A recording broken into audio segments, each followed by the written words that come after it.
Hello दोस्तों, test quiz में आपका बहुत बहुत स्वागत है। मैं ब्रज किशोर फिर से आपके सामने खड़ा हूं। आज हम लोग एक नई अपने को सीरीज को स्टार्ट कर रहे हैं। ये है 12th क्लास की अपने को। अभी तक अपने लोग क्या होता है, जेई ट्रिक्स के क्वेश्चन बना रहे थे। आज अपने लोग एक नई अपने को वीडियो सीरीज फिर से मैं स्टार्ट कर रहा हूँ, तो इसको अपने लोग बहुत ध्यान से देखिएगा।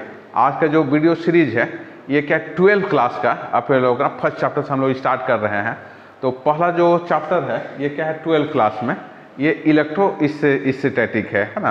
मैंने क्या हुआ, जो करंट इलेक्ट्रिसिटी होता है, मूविंग करंट है, जब रुका हुआ रहता है तो इसको हम लोग क्या बोलते हैं, इलेक्ट्रोस्टैटिक्स ना।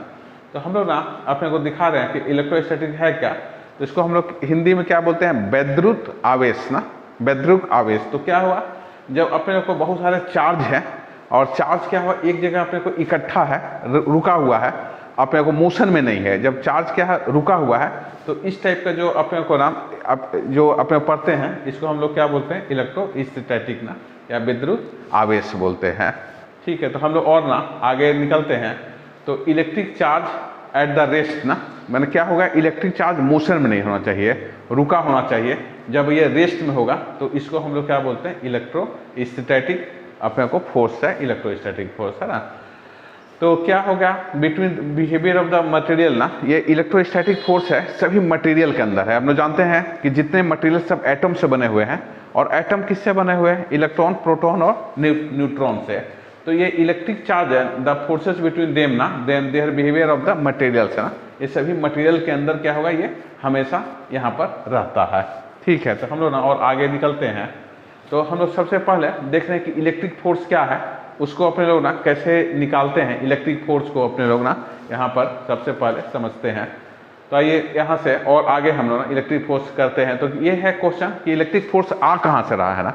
अब हम लोग बार बार सुने हैं कि इलेक्ट्रिक फोर्स है, ग्रेविटेशनल फोर्स है, न्यूक्लियर फोर्स है, लेकिन सब का ओरिजिन क्या है ना, कहाँ से आ रहा है। तो ये क्या है, अपने को सभी पार्टिकल क्या है, एटम से बने हुए हैं। सभी पार्टिकल एटम से बने हुए हैं। विदाउट एटम क्या है, कोई भी अपने को पार्टिकल संभव नहीं है। तो हर ऑब्जेक्ट क्या है, एटम से बना हुआ है। तो क्या हुआ, किसी एटम में ना बिलियंस में, अपने को बिलियंस में क्या हुआ, करोड़ों के संख्या में क्या है, एटम्स मिले हुए हैं। लेकिन क्या है, एटम्स हर प्रकार के हैं और एक दूसरे के चार्ज को क्या करते हुए, न्यूट्रलाइज करते रहते हैं। तो नंबर ऑफ इलेक्ट्रॉन और नंबर ऑफ प्रोटॉन क्या बराबर होता है, उसलिए हम लोग क्या होता है, इक्वल होने से महसूस नहीं होता है।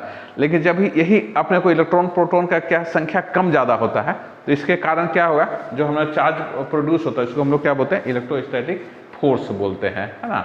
तो ये क्या होगा, ग्रेविटेशनल फोर्स से कई गुना ज़्यादा मजबूत होता है। जब हम लोग पढ़े थे ग्रेविटेशनल फोर्स 11th क्लास में, उससे क्या होगा, ये कई गुना ज़्यादा मजबूत है, स्ट्रॉन्ग है ना। यहाँ से अपने लोग को ये कर रहा है, इलेक्ट्रॉन है। तो ये क्या लिखता है, इन पेयर हो गया, कैंसिल ईच अदर ना। क्यों, क्या कि कई सारे जब अपने को रहेगा इलेक्ट्रॉन प्रोटॉन जब होंगे एक साथ, तो एक दूसरे को क्या कैंसिल कर देते हैं और हम लोग क्या उसका इफेक्ट दिखता नहीं है। लेकिन जब ना ये अपने को क्या होगा, ये एक दूसरे के चार्ज को कैंसिल नहीं करेंगे, तो इसका इफेक्ट क्या बहुत इफेक्टिव होगा और बहुत ज़्यादा इफेक्ट अपने को क्या होगा, यहाँ से मिलेगा। ठीक है, तो हम लोग और आगे निकल जाते। तो पहले सबसे पहले हम लोग चार्ज को डिफाइन करते हैं, चार्ज है क्या। उसके बाद फिर हम लोग इसमें पढ़ेंगे किस टाइप से चार्ज को हम लोग प्रोड्यूस करते हैं।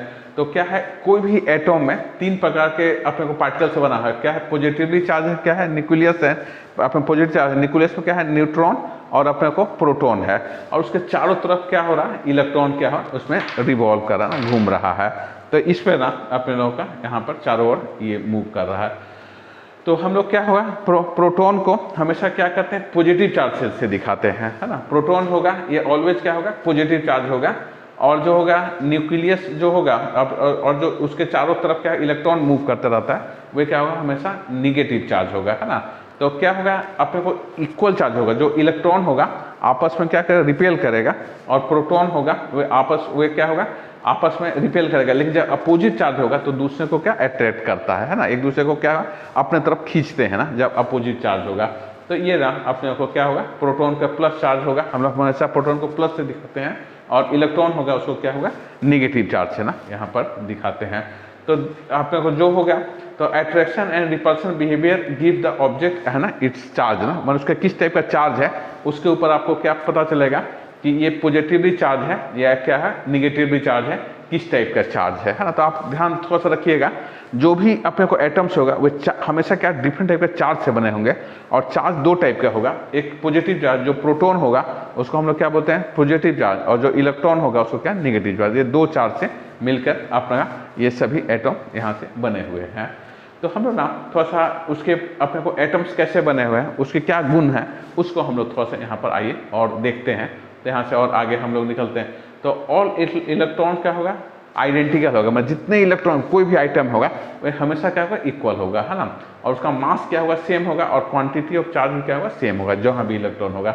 तो nucleus compose of the proton से बना रहेगा, है ना। तो वह भी हमेशा क्या होगा इक्वल होगा। तो हर अपने को जो भी एटम होगा उसमें तीनों से बनेगा इलेक्ट्रॉन, प्रोटॉन और न्यूट्रॉन। तो थोड़ा सा ध्यान रखिएगा, मैंने इलेक्ट्रॉन हमेशा सेम होगा किसी भी एटम का, प्रोटॉन भी सेम होगा और बस न्यूट्रॉन भी सेम है। बस अंतर क्या होगा एटम टू एटम, इनके संख्या में अंतर होने से क्या होगा बिहेवियर क्या बदल जाता है, केमिकल बिहेवियर, फिजिकल बिहेवियर सब बदल जाता है। बस क्या हो गया एटम में इलेक्ट्रॉन, प्रोटॉन और न्यूट्रॉन का जो संख्या है वे आपस में क्या करते हैं एक दूसरे से भिन्न है, मतलब सेम नहीं है ना। और ये अपने को अलग होने के कारण क्या होता है उसका केमिकल बिहेवियर और फिजिकल बिहेवियर क्या होता है हर पार्टिकल का अलग अलग होते जाता है।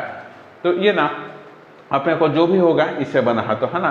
तो ये होगा atom usually have the many electrons as proton so that the atom है द जीरो चार्ज ना। जो भी एटम्स होगा तो जितने इलेक्ट्रॉन होंगे उतना ही क्या होगा प्रोटॉन होगा, और दोनों की संख्या क्या होगी हमेशा अपने को बराबर होगी ना।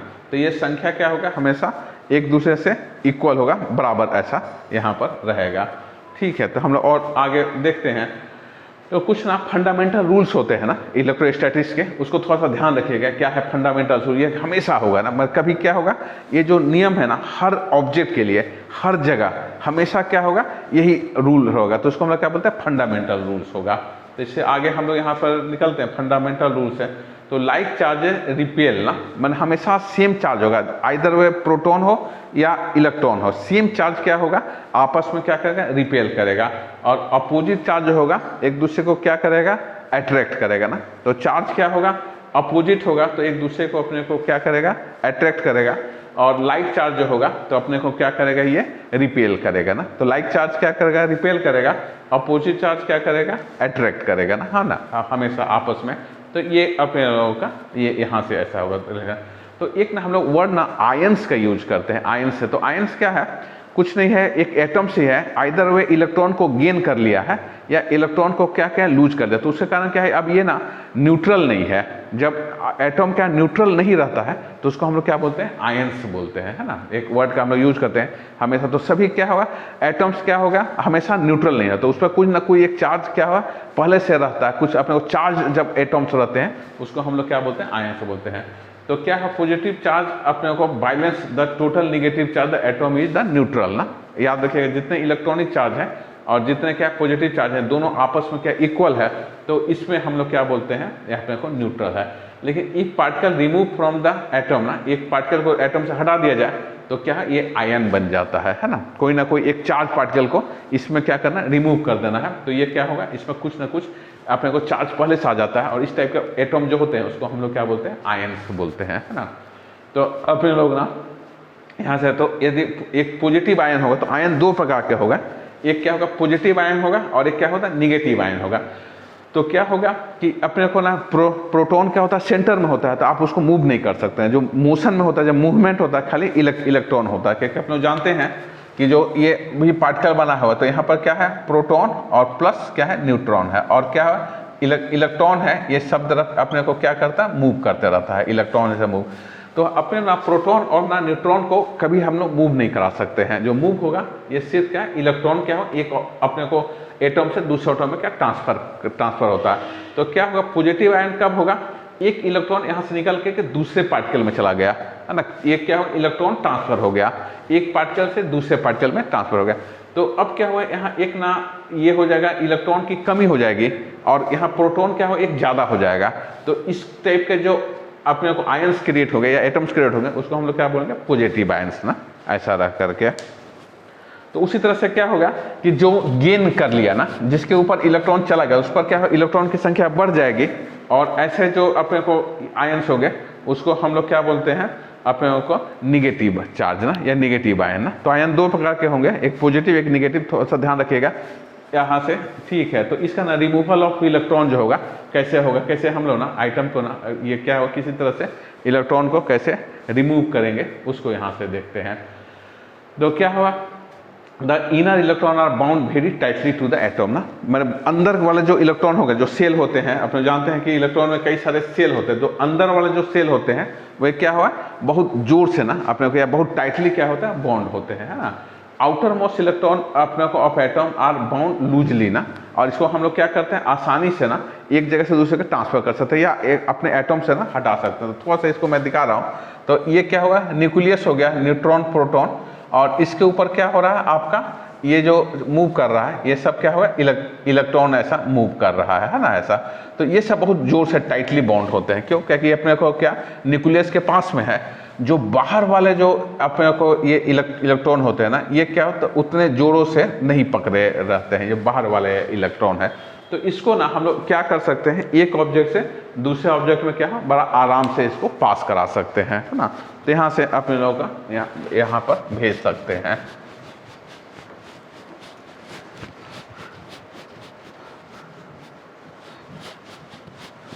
तो ये अपने को ना तो नेक्स्ट है अपने को कंडक्टर और इंसुलेटर ना, चालक और विद्युतरोधी है। तो जितने मटेरियल्स होते हैं वे बेसिकली क्या दो टाइप के होते हैं, एक को हम लोग क्या बोलते हैं चालक और दूसरे को क्या बोलते हैं विद्युतरोधी ना, जिसमें क्या होगा अपने को इलेक्ट्रॉन आराम से ना पास कर सकता है, मूव कर सकता है। तो उस टाइप के मटेरियल को हम लोग क्या बोलते हैं चालक या कंडक्टर बोलते हैं, और जिसमें ना अपने को मोशन पास ना कर सके उस टाइप को हम लोग क्या बोलते हैं इंसुलेटर बोलते हैं, है ना। दो प्रकार के होते हैं। आइए इसको हम लोग देखते हैं। तो अपने को क्या हो गया चालक जो होगा material which allow electron to charge flow ना, जिसमें इलेक्ट्रॉन क्या हो आसानी से फ्लो कर सके उसको हम लोग क्या बोलते हैं अपने को कंडक्टर बोलते हैं, चालक बोलते हैं। और जिसमें इसको पास न कर सके उसको क्या बोलते हैं विद्युतरोधी ना, या अपने को इसको क्या बोलते हैं इंसुलेटर भी हम लोग बोलते हैं, इंसुलेटर है ना। तो मेटल्स वगैरह जो होते हैं ना अपने लोगों का वो इसमें क्या है इलेक्ट्रॉन फ्री इलेक्ट्रॉन क्या होता है बहुत ज़्यादा होता है, और इलेक्ट्रॉन क्या होता है एक जगह से दूसरे जगह बड़ा आसानी से पास होता है। और इस प्रकार के जो ये हो गया उसको हम लोग क्या बोलते हैं इलेक्ट्रॉन ना, और अपने को क्या होगा इस टाइप का मेटल जो होगा उसको हम लोग क्या बोलते हैं कंडक्टर मेटल को ना यहाँ से बोलते हैं। ठीक है, हम लोग आगे निकलते हैं। उसी तरह से इंसुलेटर उसका उल्टा हो गया, क्या हो गया जिसमें अपने को इलेक्ट्रॉन आसानी से पास कर गया उसको ये बोले, और जिसमें आसानी से पास नहीं किया उसको हम लोग क्या बोलते हैं इंसुलेटर बोलते हैं, है ना। जैसे बहुत जगह हम लोग क्या कहते हैं स्क्रू ड्राइवर वगैरह में जो पीछे में रबर का बेल्ट या कुछ प्लास्टिक लगा कर रखते हैं तो उसको हम लोग क्या बोलते हैं इंसुलेटर ना, और जिससे करंट बहुत आसानी से पास कर रही है उसको हम लोग क्या बोलते हैं मेटल से यहाँ से बोलते हैं, है ना। तो ये ना अपने को तो दो प्रकार के होंगे, है ना। अब अपने को तीसरे टाइप का ना एक और होता है मटेरियल सेमी कंडक्टर, जो दोनों के बीच में होता है। आजकल बहुत सारे यूज ना आप कर रहे हैं, आप देखें बहुत सारे आईसी चिप बनाते हैं, गेट्स वगैरह लॉजिक गेट्स वगैरह और इलेक्ट्रॉनिक कंपोनेंट बनाते हैं। तो उसमें बनाने के दोनों के बीच में एक मटेरियल आता है, ये क्या रहता है ना अपने को ना ये है इंसुलेटर है ना कंडक्टर है, दोनों के बीच का अपने को मटेरियल है। तो उसको हम लोग क्या बोलते हैं सेमी कंडक्टर बोलते हैं, है ना। Can be made to be behave either the conductor or the insulator of the electricity में ऐसा पास करने में ये कर जाता है। ठीक है, तो इसका उदाहरण जो हो रहा है सेमीकंडक्टर का जर्मेनियम है, सिलिकॉन्स है ना। तो इसमें क्या होता है बहुत थोड़ा सा इलेक्ट्रॉन को अपने को पास करता है, बहुत कम करंट पास करता है। तो इस टाइप में ना अपने को इसका यूज को हम लोग क्या बोलते हैं सेमी कंडक्टर यहाँ पर ना यूज कर रहे हैं। ठीक है, एक ना सुपर कंडक्टर और शब्द का यूज होता है, ये क्या है बहुत हाई कंडक्टिविटी होता है ना। इसमें क्या होता है जब ना तापमान कम होते जाता है अपने को मेटल का, तो इसमें क्या है कंडक्टिविटी बढ़ते जाता है, और एक सर्टेन तापमान पर इसकी कंडक्टिविटी क्या होता है अनंत हो जाता है बहुत ज़्यादा। लेकिन अपने लोग का ना ऐसा मटेरियल को पा पाना बड़ा मुश्किल है, लेकिन ऐसा जिसमें बहुत आसानी से मतलब बिना किसी रुकावट के अपने को इलेक्ट्रॉन को मैं पास करता हूँ एक स्थान से दूसरे स्थान में। तो इस टाइप का जो ये हो गया उसको हम लोग क्या बोलते हैं सुपर अपने को कंडक्टर ना, इसमें क्या हो आसानी से पास कर जाता है। ठीक है, तो एक अपने को कंजर्वेशन ऑफ चार्ज होगा ना, तो एक बार याद रखना होगा जो चार्ज होगा ना ये नेवर क्रिएटेड, हम कभी भी चार्ज को नहीं बना सकते, जैसे मास है हम नहीं बना सकते, खाली एक फॉर्म से दूसरे फॉर्म में बदलता है। तो उसी तरह से क्या है इलेक्ट्रॉन आर नेवर क्रिएटेड, इसको हम कभी भी क्रिएट नहीं कर सकते हैं, नॉट डिस्ट्रॉय ना, इसको आप क्या हुआ डिस्ट्रॉय भी नहीं कर सकते हैं। But are simply transfer from one क्या है मटेरियल टू अनदर मटेरियल। तो ध्यान रखिएगा, जो आपका ना ये होगा तो अपने को ये कभी भी आप ना किसी भी मटेरियल को बना नहीं सकते हैं अपने को किसी भी अपने को चार्ज को, बस चार्ज क्या होता है एक स्थान से दूसरे स्थान में ट्रांसफर होता है, ठीक है। तो no case creation and destruction of net electric charge have been found ना, आप कभी भी इसको ना बना सकते हैं ना इसको क्या खत्म कर सकते हैं, बस इसकी क्या होगा एक जगह से दूसरे जगह खाली ट्रांसफर होगा ना। और ये सभी मटेरियल में सभी एटॉम में है ना, सभी एटॉम क्या है अपने लोगों को इलेक्ट्रॉन प्रोटॉन और न्यूट्रॉन से बना है, ये मतलब क्या इंस्टिक है, मतलब हर अपने को एटॉम में ये तीनों चीज है। तो और हम लोग यहाँ से थोड़ा आगे भागते हैं पढ़ते हैं। तो electron are always transfer in the whole है ना, they can not be divided into the fraction of the electron, में आप इलेक्ट्रॉन को आधा नहीं कर सकते ना, 1 होगा ये हमेशा इनइंटीग्रल वैल्यू रहेगा, 1 होगा 2 होगा 3 होगा, माने 0.5 1.5 नहीं कर सकते हैं। तो अपने को इलेक्ट्रॉन को और छोटा भागों में नहीं ब्रेक किया जा सकता है ना, उसकी संख्या 1 2 3 हमेशा होगा ना।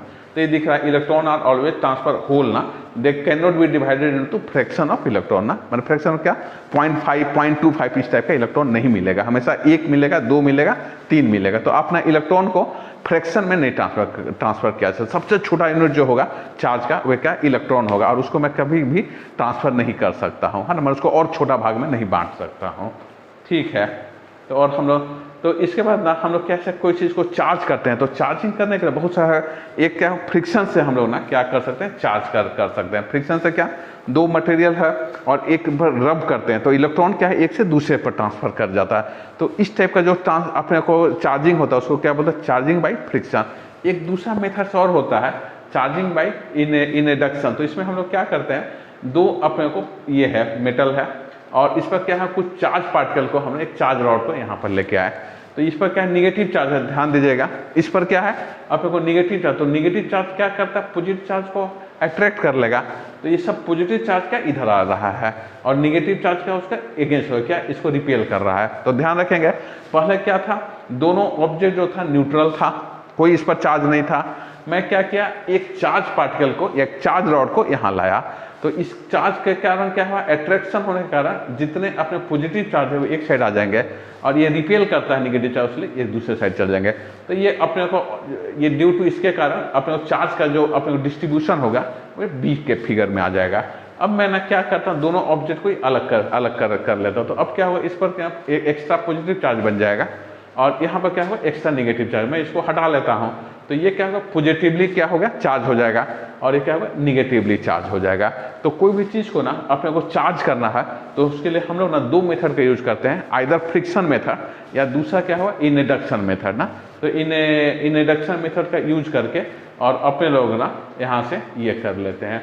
ठीक है उसी को दिखा रहे हैं चार्जिंग बाई। तो इसको हम लोग फिर से ऐसा चार्ज कर सकते हैं, यहाँ पर कोई चार्ज नहीं है। इसको मैं क्या किया यहाँ पर निगेटिव चार्ज को फिर से रखा हूँ तो क्या करता ये एक साइड में क्या होगा पॉजिटिव आ गया और दूसरे साइड में निगेटिव। मैं इसको टच कर दिया छू दिया ये निगेटिव चार्ज का बाहर निकल गया।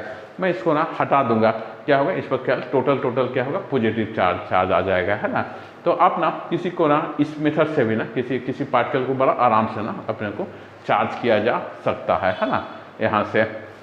तो इसको बाद अपने लोग देखे हैं इंडक्शन ऑफ लाइटिंग। जो हम लोग देख रहे हैं लाइटिंग होता है चार्ज के कारण। तो उसका मेन कॉजेज क्या है अपने लोगों को जैसे अपने को बादल जैसे बन जाता है ना तो इसमें क्या होगा ये टॉप पोर्शन में ना हमेशा क्या पॉजिटिव चार्ज बनते चला जाता है और नीचे वाला पोर्शन हो जाता है और ये इस पर निगेटिव है। ये क्यों ड्यू टू फ्रिक्शन ना अपने को जो भी बादल है ना या अपने लोगों को जो क्लाउड है एक दूसरे पर क्या करता है फ्रिक्शन हो जाता है और जो मोशन होता है फ्रिक्शन के कारण तो एक साइड क्या होता है प्लस साइड क्या है एक्यूमुलेट होने जाता है, एक साइड क्या प्लस साइड जाकर के जमा होने लगता है और दूसरे साइड क्या होता है ये निगेटिव चार्ज जाकर के क्या है यहाँ पर इकट्ठा होने लगता है ना। तो दो चार्ज हो गया। अब क्या हो गया अपने को इसके निगेटिव के कारण अपने को इंडक्शन के कारण यहाँ पर नीचे क्या हो प्लस चार्ज क्रिएट होने लगता है। क्यों हो रहा है ये यहाँ पर निगेटिव चार्ज हो गया। अब बहुत ह्यूज अमाउंट में ना निगेटिव चार्ज यहाँ पर इकट्ठा हो गया। तो ड्यू टू अपने को इंडक्शन ये जो नीचे और जो ग्राउंड पोर्शन है इस पर भी क्या होता है प्लस चार्ज आ जाता है। अब ये क्या है चार्ज धीरे धीरे बढ़ते जाता है। बढ़ने के बाद ना जब ये चार्ज बहुत ज़्यादा होता है तो एक ही बार में चार्ज को बहुत जोर से रिलीज करता है। आपने देखा होगा कि बिजली बहुत जोर से ना अपने को क्या तरकता है क्यों ऐसा तरह करा? एक ही बार में ना बहुत ज़्यादा जो चार्ज है वो क्या है रिलीज कर जाता है ना। और क्यों? ये दोनों के बीच में क्या है अट्रैक्ट कर रहे हैं, और अट्रैक्शन के कारण क्या हो रहा है कि एक अमाउंट ऑफ इलेक्ट्रॉन क्या होता है वहाँ से नीचे को हो रहा है, और इतने ह्यूज अमाउंट में ना अपने को क्या हो यहाँ से अपने इलेक्ट्रिसिटी यहाँ पास होता है कि यहाँ पर जो भी चीज़ रहता है ना वो एक हमेशा क्या होता है अपने को जल जाने का चांसेस रहता है। बहुत ह्यूज अमाउंट, बहुत हाई, मतलब कई अपने को लाखों वोल्टेज ना अब क्या होगा करंट वहाँ पर ना प्रोड्यूस होता है बहुत कम समय में ना। तो ये क्या होगा जो मेन जो कॉजेज है लाइटनिंग का यही है ना, ये यहाँ से। तो इसी को यहाँ पर ना दिखा रहा। तो नेक्स्ट है ना हम लोग यहाँ पर कूलम्ब्स लॉ को देख रहे हैं।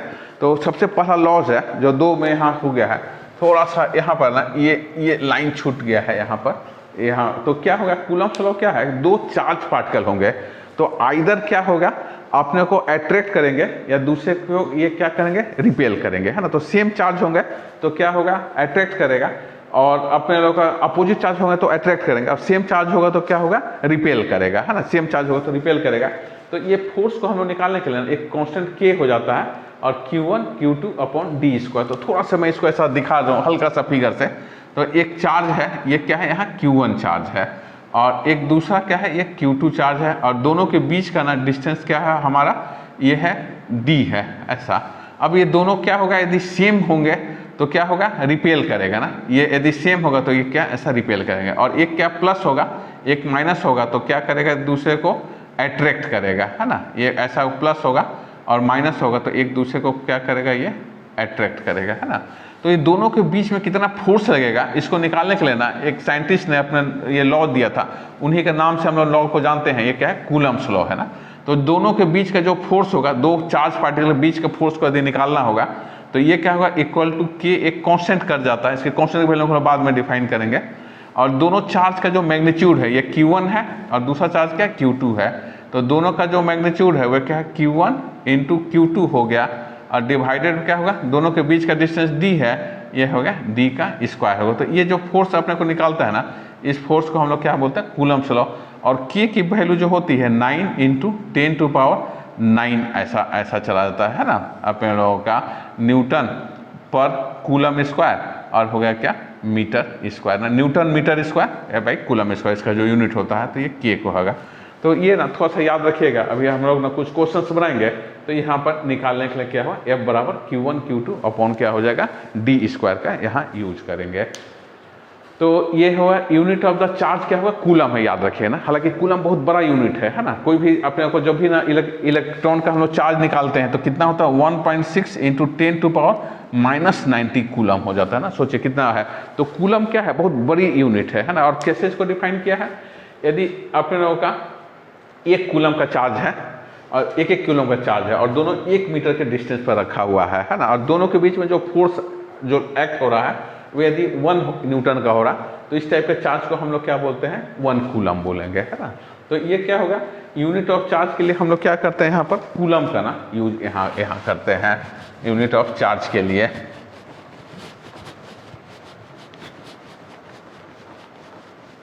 ठीक है, तो ये ना यूनिट ऑफ चार्ज है, तो आगे बढ़ा दिया जाए। तो क्या है कि इस क्या बोलता है अपने को प्रोपोर्शनलिटी कांस्टेंट बोलता है ना, ऑफ द कूलम कांस्टेंट। और इसकी वैल्यू ना हम लोग आगे दे रहे हैं, थोड़ा सा आगे इसको देखते हैं।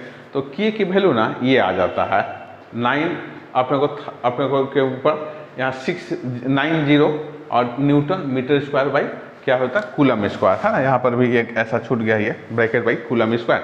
तो इसी को हम लोग क्या करते हैं 9 इंटू यहाँ से 9 डॉट या 9 इंटू 10⁻⁻ न्यूटन मीटर स्क्वायर और क्या होगा कूलम स्क्वायर होगा। तो थोड़ा सा इसको ना याद रखिएगा कि 2 भी चार्ज पार्टिकल होगा तो चार्ज पार्टिकल के बीच में जो फोर्स होगा वो F होगा, और उसको हम लोग कैसे दिखाते हैं कि Q1 Q2 अपॉन D का स्क्वायर हो गया। और अपने लोग का ना के है उसको हम लोग क्या बोलते हैं प्रोपोर्शनलिटी कांस्टेंट, और ये के का वैल्यू होता है 9 into 10⁻9 newton metre square by coulomb square ना। तो ये हो गया अपने को ना कूलम का लॉ हो गया है।